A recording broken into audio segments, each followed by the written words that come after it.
Hi, my name is Marianne. My story is mostly about an issue I have had for years. I'm overweight. I have been like this for as long as I can remember.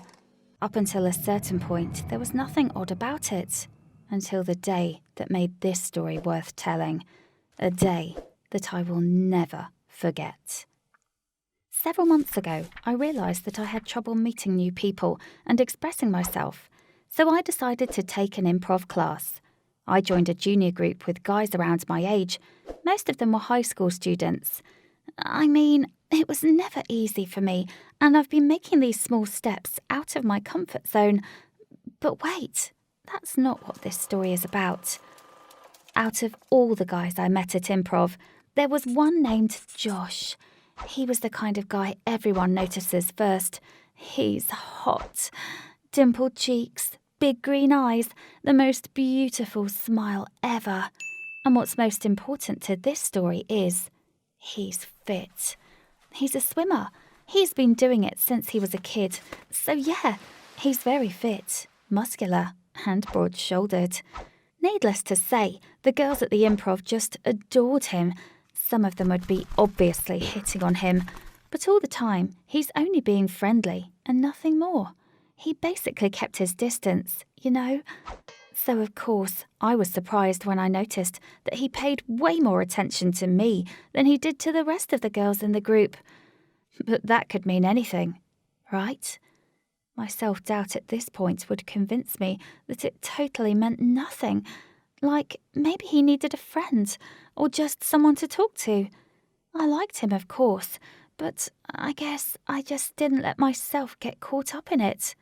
So you can probably imagine just how shocked I was when one night, after the improv class had finished, Josh came up to me and asked me out. I was completely lost for several minutes. And then, because I was still confused, I mumbled something about me being really busy, and I just left. Thinking about that moment now, I can see that I must have sounded very rude, not meaning to at all. I was just too scared.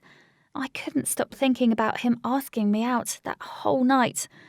I was pleased. And don't get me wrong, it's not like I've been deprived of talking to guys.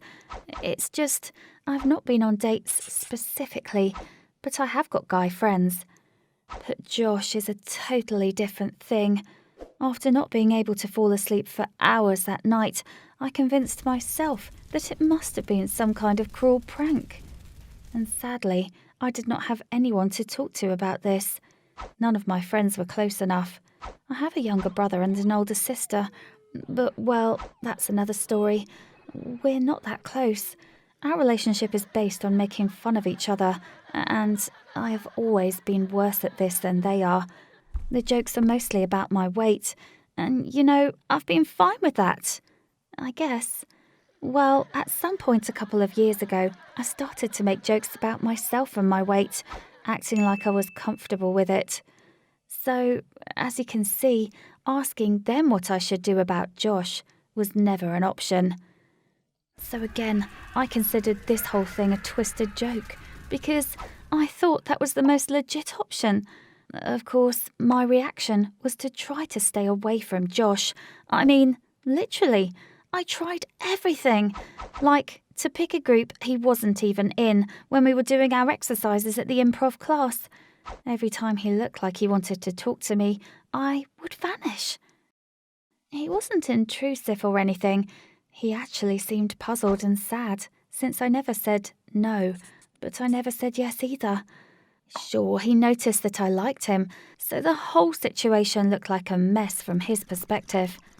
2 or 3 weeks passed like this, then the whole thing got really awkward.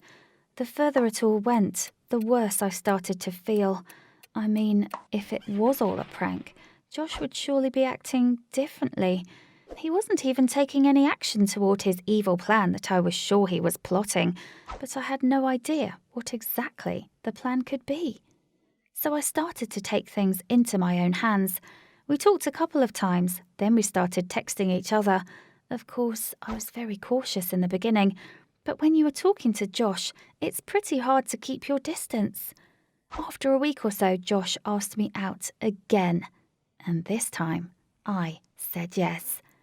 For the next month, I was probably happier than I had ever been before. As I said, I had never dated a guy before, and Josh really felt like a blessing. I mean, it felt like a dream. I knew that he was good looking and a great person, but when we started dating, I learned that he was also very kind and loving and perfect. He would come up with amazing date ideas, so it was not just about going to see a movie and having a coffee after. One night, Josh took me to the top of the tallest building in our town. It's a 40-something story business centre. His friend's dad worked there as a security guard, so he asked him to let us on the roof to watch the city at night. And all of this was a total surprise. First of all, it was just euphoria. But then I started to notice things. I know what you're thinking. Josh must have been hiding something, or there must have been something he wanted. But no, it was never about him. It was about me. It was about little things that kept happening around us.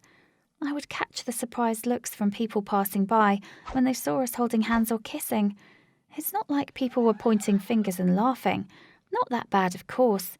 But I didn't feel very secure being in public, so I quickly caught every little grin toward us when we were walking down the street. That was just the beginning. Girls at the improv class were jealous for sure. After one of the classes, I overheard a conversation. One of them said, "I think we need to give Josh a pair of glasses or something." And then the rest of them laughed. I still remember that moment in detail, word by word. That was the first thing that really hurt. And it only got worse when my siblings found out. They refused to believe me for the first couple of days. That was unpleasant. Then I showed them the pictures, and yes, now all of their jokes were about me and Josh. I just acted like I was totally fine with it, like I had been doing since we were kids. Even the people who were trying to be nice when they talked about us as a couple would still say stuff like, "He has such a wonderful heart to see past the looks." It came to the point where I could not take it anymore. I know that what you are about to hear is extremely stupid, but imagine all of the things that I just described, all piling up, making me feel worse and worse. So after another roast from my younger sister, I called Josh and said that we needed to break up. Yes, I dumped him. I wanted to tell him why, but I just didn't have the guts. I guess I mumbled something like, "It's not you, it's me," and hung up, which is an even worse equivalent of running off than when he had first asked me out. He seemed stunned, like literally the day before that we had had another amazing date. We were hugging and kissing and holding hands, and the next day I called him with this. I cried for the next 2 days. I didn't know what to do. So when several days later I headed to improv class, I was probably hoping that things with Josh would work out on their own in some way. Josh was there, but I guess we just both tried not to look at each other. So imagine the scenario. I'm sitting there boiling with anger, ready to cry, when I'm asked to get up on stage. I didn't want to go at all, but that's a rule we have. You can't skip your turn. Next, our instructor gives me the setup. I'm a kid who has to stand up to their bullies. I mean, how do things like this even happen? Later, everyone would say that it was my best performance ever.